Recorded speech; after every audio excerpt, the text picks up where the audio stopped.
100% त्या ठिकाणी असू शकते। त्यामुळे जेव्हा आम्ही क्रिमिनल कॉन्स्पिरसी म्हणतो तेव्हा कुठलाही विषय जेव्हा पुढे येत असतो त्याच्यावर जर आपल्याला शंका असेल तर त्या कॉन्स्पिरसीचा तो भाग त्या ठिकाणी होऊ शकतो।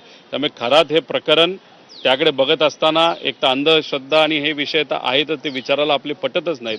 पण अजितदादांच्या ॲक्सिडेंटच्या बाबतीत बोलायचं झालं तर जर आदल्या दिवशी त्या दिवशी आणि दुसऱ्या दिवशी जर ट्रान्झॅक्शन तिथं वाढत असतील तर मग कुठं ना कुठंतरी काय ना काहीतरी लिंक असू शकतं। आणि त्याच्याचबरोबर दादांच्या घराबाहेर म्हणजे मुंबई पण आणि बारामती पण तिथं काळी जादूची पूजा ही झाली होती स्पष्टपणे आपल्याला त्या ठिकाणी माहीत आहे। त्यामुळे खरात प्रकरणाकडे बघत असताना डिटेलमध्ये जाऊन ह्या ट्रान्झॅक्शनचं मनी लॉन्ड्रिंगचं आणि पैशाचं काय रिलेशन आहे का आणि मग तिथून जर काही किल्ल्या फिरल्या असतील आणि तिथे जर पैशाचं ट्रान्झॅक्शन मोठ्या प्रमाणात वाढलं असेल तर मग कदाचित खरात जर ह्याच्यामध्ये इन्व्हॉल्ड असेल आणि त्याला सांगणारे काही लोक असतील तर मग खरात पैसे घेऊन कुठेतरी भारताच्या बाहेर पळून जाणार असेल जर तो या प्रकरणामध्ये म्हणजे अजितदादांच्या प्रकरणामध्ये अडकलेला असेल।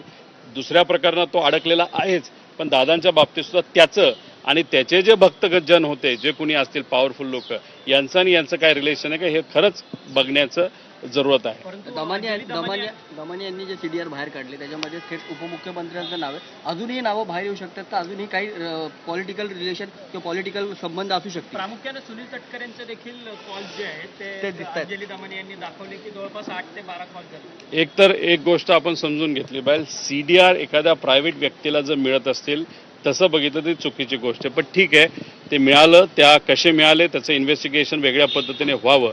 पण सीडीआर आता मिळालेत मीडियाच्या मदतीने लोकांपर्यंत ते आलेले आहेत। दमानींनी त्याच्यामध्ये त्या ठिकाणी पुढाकार घेतलेला आहे आणि त्याच्यात काही ठराविक नावं दिसतात पण ती तेवढीच नावं आहेत का अजून खूप मोठ्या प्रमाणात नावं आहेत ही खऱ्या अर्थाने तिथे इन्व्हेस्टिगेशन प्रॉपर होऊन हे कुठेतरी बघितलं गेलं पाहिजे। व्हिडिओ कोणाचे आहेत कारण का आत्तापर्यंत जे व्हिडिओ आलेले आहेत ते सामान्य परिवारातल्या महिला आहेत त्यांचे व्हिडिओ कुठेतरी बाहेर येताना आपण बघू शकतो। पण मग असे VIP आहेत का आम्ही बाहेर काढा असं म्हणणार नाही पण मग अशा चुकीच्या पद्धतीने कुणी जर पूजा अर्चा करत असेल तर पूजा अर्चाच्या मागे जर कुठले तरी हेतू असू शकतो आणि तो कोणाला मारण्याचा असू शकतो कोणाला एखाद्या पदावरनं हटवण्याचा असू शकतो नाही तर कुठलाही तो हेतू सुद्धा समजून तिथे घेतलं पाहिजे। त्यामुळे इन्व्हेस्टिगेशन प्रॉपरली होऊन खरं काय घडलंय हे लोकांसमोर आणणं फार जरुरी आहे।